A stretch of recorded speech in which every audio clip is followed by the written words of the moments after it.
저는 시네21 기자이자 영화 평론가로 활동하고 있는 송경원이라고 합니다. 안녕하세요. 저는 함께 이야기를 하러 나오게 된 김소희라고 합니다. 아리랑 시네센터가 독립영화 전용관을 운영한 지 올해로 10주년이 됩니다.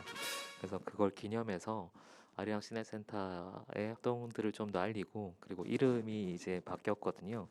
아리랑 인디웨이브로 이름을 정해서 지금 독립영화관이라는 타이틀로 연속 대담을 마련하고 있습니다. 그래서 네 번의 대담이 진행이 될 건데, 그 중에 첫 번째 대담으로 2010년대 독립영화 이슈와 경향에 대해서 얘기를 나눠보려고 합니다. 독립영화의 개념이라고 해야 될까요? 혹은 독립영화가 어떻게 배급이 되고 여러분께 소개가 되는지, 이런 얘기를 좀 먼저 해야 될 것 같아요. 김곡 감독이 독립영화란 존재하지 않는다라는 제목의 글을 쓰신 적이 있어요. 지금 이 상황에서 어떤 독립이라는 의미가 과연 어떻게 쓰이고 있고 뭔가 어디로 나아갈 것인가라는 것을 논의를 해나가야 된다라고 생각을 해요. 2007년도에 이제 영화진흥위원회에서 독립예술 다큐멘터리 저예산 영화 육성이라는 미명 하에 이거를 다 포괄하여서 다양성 영화라는 개념을 만들어 버렸거든요. 용어를 그때 만들고 아마도 그때부터 헷갈리기 시작한 거 아닌가? 정책이 오히려 전체 시장의 어떤 규율들, 규범들 혹은 개념들 다 흐트러 놓는 그런 좀 폐해를 낳지 않았나. 그게 최근에는 조금 다시 회복되는 느낌? 색깔을 확실히 보여주는 감독들이 나오기 시작했고, 그 감독님들이 일련의 어떤 집단을 좀 이루고 있는 것 같고, 그래서 오늘 또 관객들께 물어보면 이런 거 독립영화 아니에요? 라고 기납적으로 경험적으로 이렇게 말씀을 거꾸로 해주셔서 다시 이 색깔이 나오고 있구나라는 걸 좀 체감하고 있는 중입니다.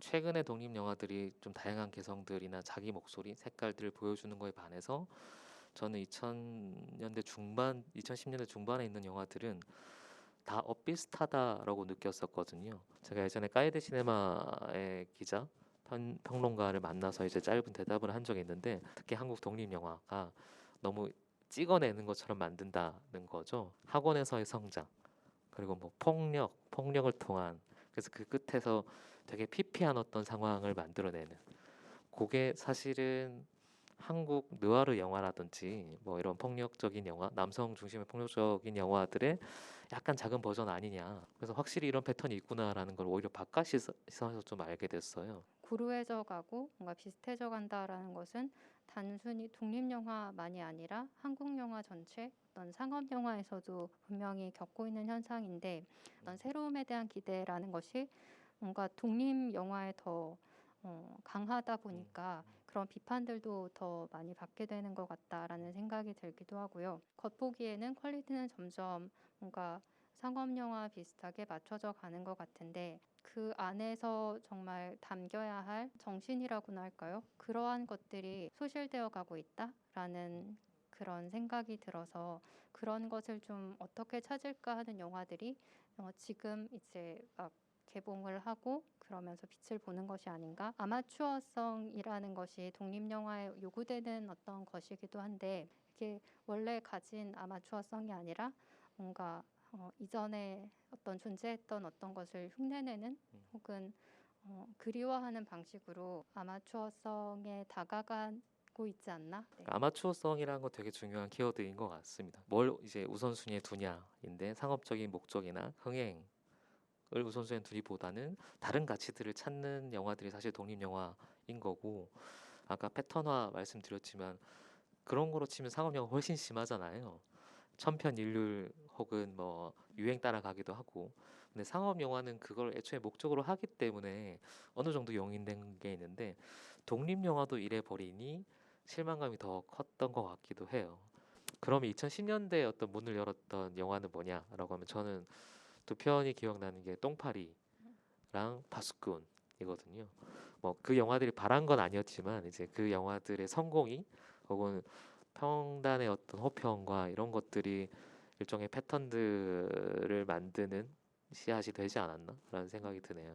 파수꾼이나 똥파리를 모델로 삼아서 그러한 비슷한 영화들이 양산되는 어떤 경향이 있었고 찬찬히 봤을 때는 그런 경향에서 벗어난 영화들도 분명히 있었을 건데 기억하는 것들은 그런 어떤 비판이라던가 뭔가 커다란 어떤 범주에서의 흐름이기 때문에 한계도 분명히 있을 것 같다라는 생각도 들어요. 저희가 이렇게 얘기하니까 2010년대 영화가 다 엉망진창인 것 같기 들리지만 사실 그런 건 아니고 흐름이라는 거죠. 관에 대한 얘기를 조금 먼저 꺼내면 지원 방식에서였던 문제, 그러니까 이런 영화들만 지원을 하는 걸 계속 반복을 하니 영화들도 당연히 거기 따라가게 되는 이거는 지원에 관한 문제고, 또 반대로 이제 억압을 하는 문제도 있잖아요. 규제를 함으로써 어떤 영화들이 못 나오게 만드는 2010년대 되게 큰 사건들이 몇 가지가 있었죠. 김국 김성 감독의 자가당착, 시대정신과 현실 참여라는 작품이 2011년과 2012년 이제 두 차례 영등위로부터 제한 상영가 등급을 받으면서 뭔가 논란이 있었는데요. 정치적인 이유에서의 탄압에 가까웠지만 국민 전체의 정서의 훼손처럼 가려버리는 그러한 시도도 있었기 때문에 비판이 있었고, 그것과 함께 뭔가 문화예술계 블랙리스트 사건을 통해서 뭔가 진보 성향의 영화인과 단체를 영진이 지원 사업에서 배제하는 방식으로 작용했던 어떤 사건이 있었죠. 이때 규제를 하는 방식을 보면 굉장히 단편적이에요. 인디라는 이름이 들어가는 영화제, 그 영화의 소재를 가지고 그 영화의 지원을 배제한다든지 그런 방식의 일들이 여전히 2010년대에도 여전히 존재한다라는 것이 독립영화의 정신이라는 것, 정치적인 영화를 만들 수밖에 없다라는 그런 상황 속에 놓여 있다라는 것을 보여준 사건들이 아닐까. 다들 그 얘기가 처음 터졌을 때는 반응이 이거거든요. 야, 지금 2010년대 이런 일이 일어난다고? 근데 실제로 2010년대 그런 일이 일어나서 한 거의 10년 정도를 간 거니까 그 상황이 사실 우리 어떤 시대 정신을 보여주는 거 아닌가 싶기도 하고, 그거에 대한 반작용으로 의미 있는 영화들 혹은 뭔가 돌파하고 균열을 내려고 하는 영화들이 꽤 나온 것 같습니다. 제한 상영가는 아까 말씀하신 것처럼 접근하는 방식이 조악한지를 좀 보여주는 그거 자체가 사실은 거의 자가당착만큼 웃긴 블랙 코미디가 돼버린 상황이었고, 약간 후반 쪽에는 또 다이빙 벨이라고 하는 되게 상징적인 영화가 나와줘서 그 영화의 유일한 가치는 뭐냐면 속도죠. 그녀들 가봐! 경찰이시죠? 네, 사복 입으셨어요. 에어포켓 안으로 바로 다이빙벨 타고 들어가서 공격하겠다. 살릴 수 있다는 희망이 있다.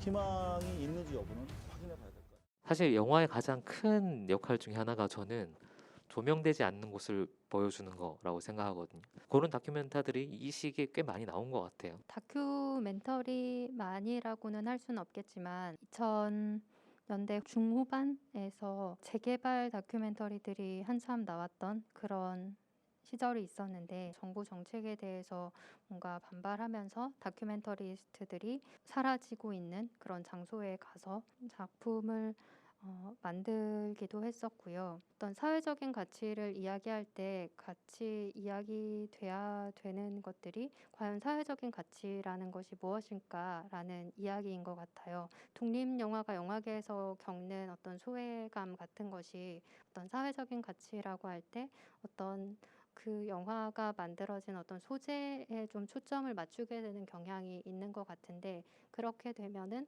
다시 어떤 사적 다큐멘터리 논란처럼 이제 사적 다큐멘터리라고 뭔가 이야기되는 감독들이 자신의 영화에 관해서 어떤 사적인 것만은 아니다라고 들고 일어나는 것처럼 그러한 어떤 논란이 있을 수 있다라는 생각이 들어요. 다큐멘터리에서 지나치게 어떤 그러한 소재에 초점을 맞추게 되는 경향이 있지 않나. 어떤 소재주의에 관해서 벗어나는 것도 굉장히 중요한 일이라는 생각이 들어요. 어떤 공익적인 것이 아닌 또 다른 가치들도 분명히 있는데 사회적 가치라는 명분 속에 좀 묻히는 것이 아닌가. 정말 사회적인 가치가 있는 영화들에게 도움이 되는 방식으로 작용하진 않을 수 있다라는 생각이 들더라고요. 그래서 사회적인 가치라는 그 말 자체에 관해서 좀 많이 고민을 네, 하게 됐습니다. 거기에 또 관심을 가지시고 이렇게 영화 독립영화계 내부에 들어와서 이렇게 쭉 보시면 되게 결이 다양하잖아요. 근데 밖에 볼 때는 소위 말하는 강성투쟁, 뭐 메시지가 엄청 센 영화들만 도드라지니까 또 이렇게 독립 영화를 하나의 그냥 장르로 인식하시는 분들은 그냥 그것만 기억하는 경향이 좀 있는 것 같기도 하고, 한편으론 저는 모든 영화는 다 사적인 영화라고 생각을 하거든요. 그런 작품들에 대한 거부감이라고 해야 될까? 아니면 그런 작품들을 좀 폄하하는 시선이 사실 2010년대에는 조금 많이 누그러진 것 같아요.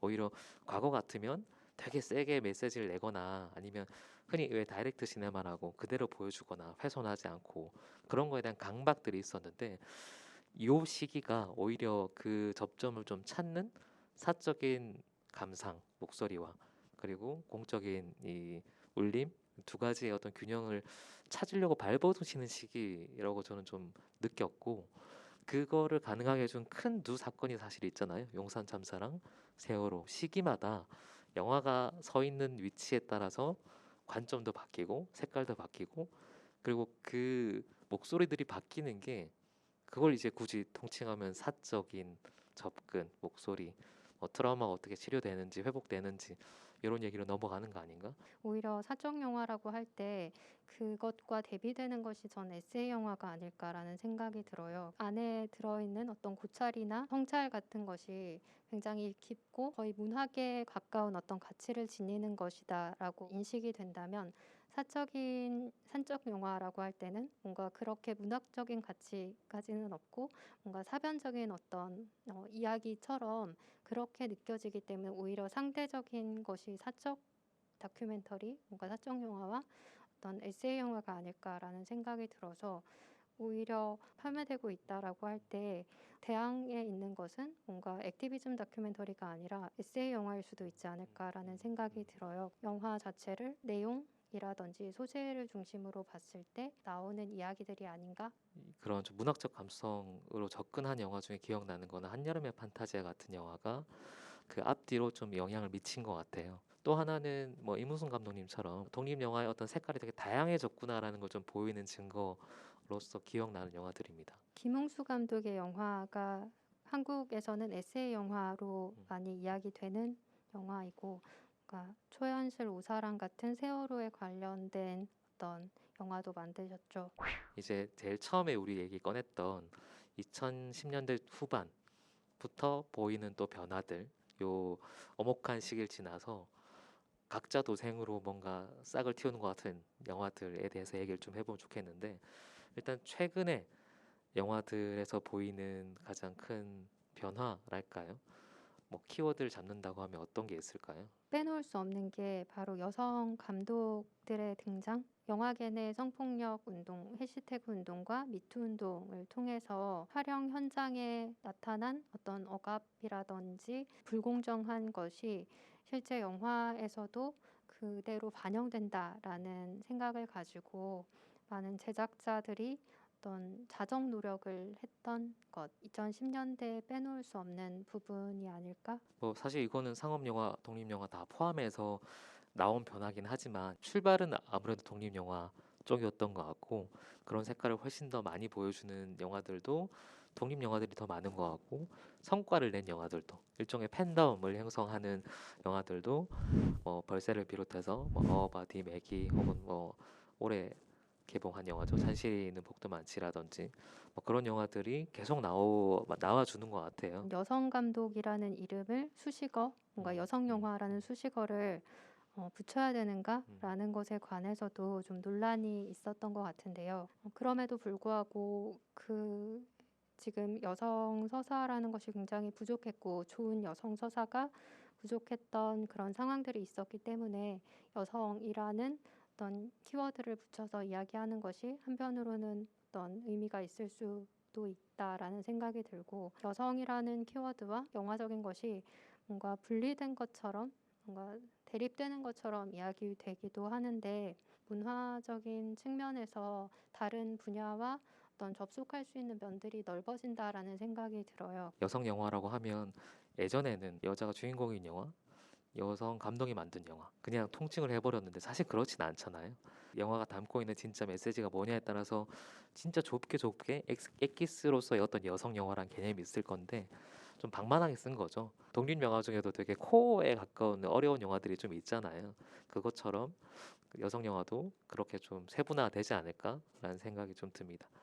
또 한편 얘기하지 않을 수 없는 게 사실은 독립영화계를 이끄는 꽤 많은 관객들 또 일종의 그 시장이 이 팬덤으로 유지되는 것도 있잖아요.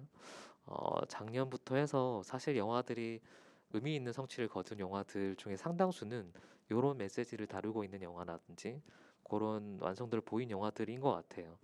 그래서 그런 부분에 대해서 어떻게 생각하는지. 독립 영화에서의 일종의 관객성이랄까요?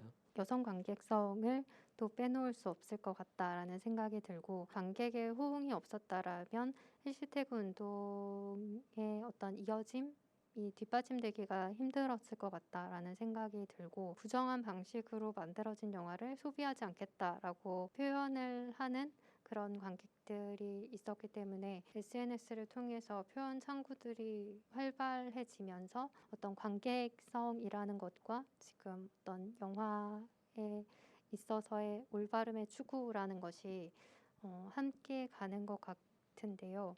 한편으로는 또 다른 검열이다라고 이야기하는 사람들도 있다라고 생각을 하는데 이제 검열이라는 것이 어떤 자신이 가진 권력을 통해서 그 영화를 재단하고 뭔가 찍어 누르는 것이라면 지금 뭔가 좋은 영화를 위한 어떤 운동이 검열로 이야기된다라는 것이 그것을 검열화시키는 어떤 이야기가 오히려 검열이 아닐까라는 생각이 들면서 영화 쪽과 함께 어떤 다른 문학에 있어서의 올바름에 대한 어떤 요구들을 어떻게 볼 것인가라는 것에 관해서 논의해볼 만한 지점이지 않을까? 그러면 독립 영화는 어떤 사람들이 보냐?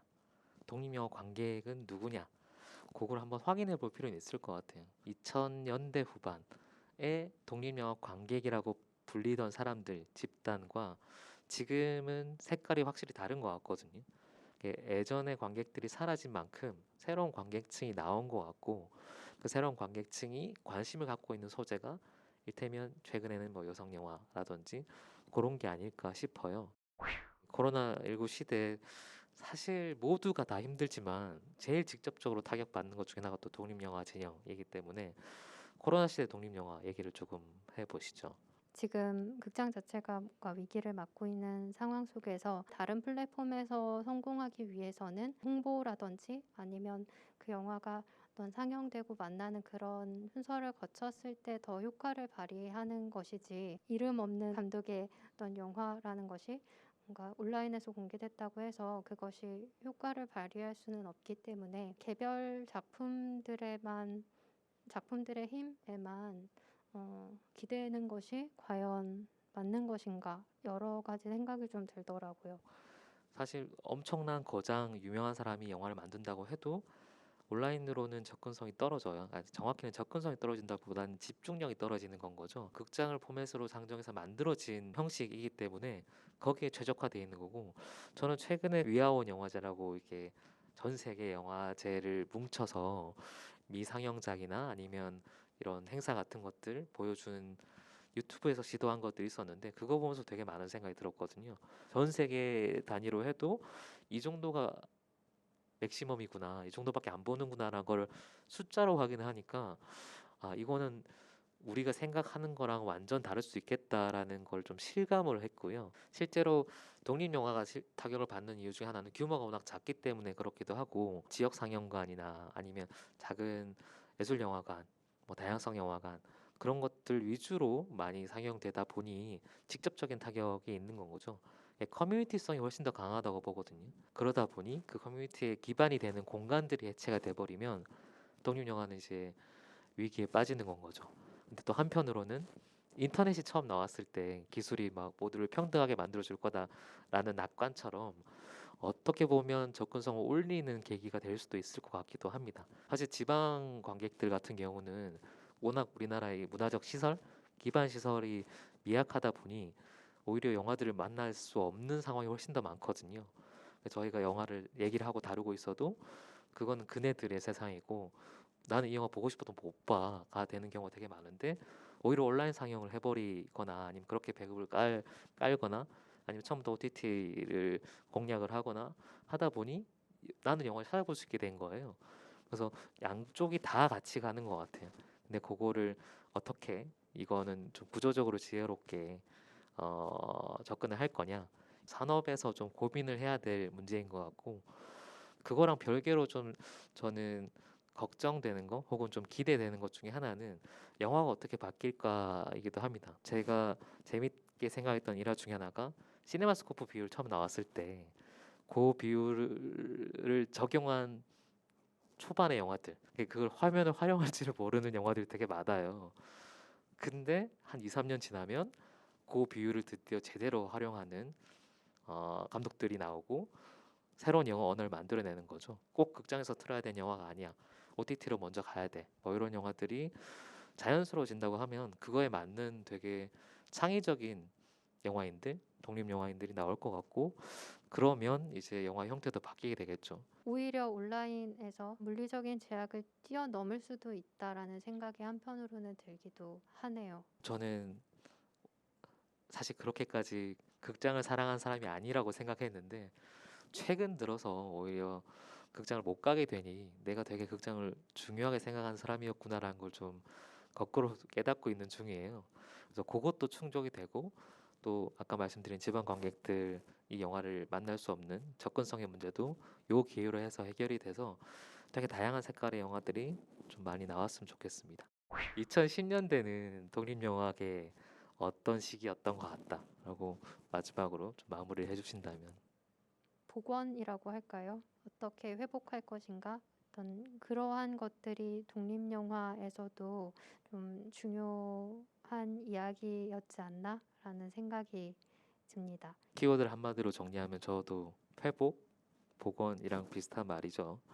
2010년대에는 독립영화라는 개념이 위기를 겪고 회복한 시기가 아닌가라는 생각을 하고, 제가 제일 처음에 얘기 꺼낸 것처럼 저는 다양성 영화라는 그 용어가 되게 불만족스러웠거든요. 좀 극단적으로 얘기하면 그 용어가 다 망쳤다고 생각을 했어요. 다양성 영화라는 큰 그 울타리 안에 가둬놓고 그 안에서 독립영화, 저예산 영화, 뭐 아니면 상업 영화 되고 싶은 영화들이 모여서 다 자기들끼리 이전 투구하게 만드는 시기였다고 보거든요.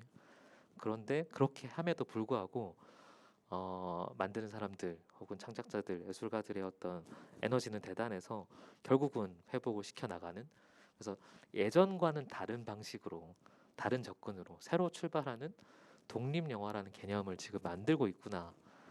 그 개념이 만들어지기까지는 아마도 2010년도의 그 암흑기 같은 시기가 필요하지 않았나라는 생각을 했습니다. 첫 번째 시간은 독립영화의 이슈와 경향에 대해서 이제 얘기를 좀 짧게 나눠봤고, 다음 시간에는 개별 작품들에 대한 얘기들로 이어가도록 하겠습니다.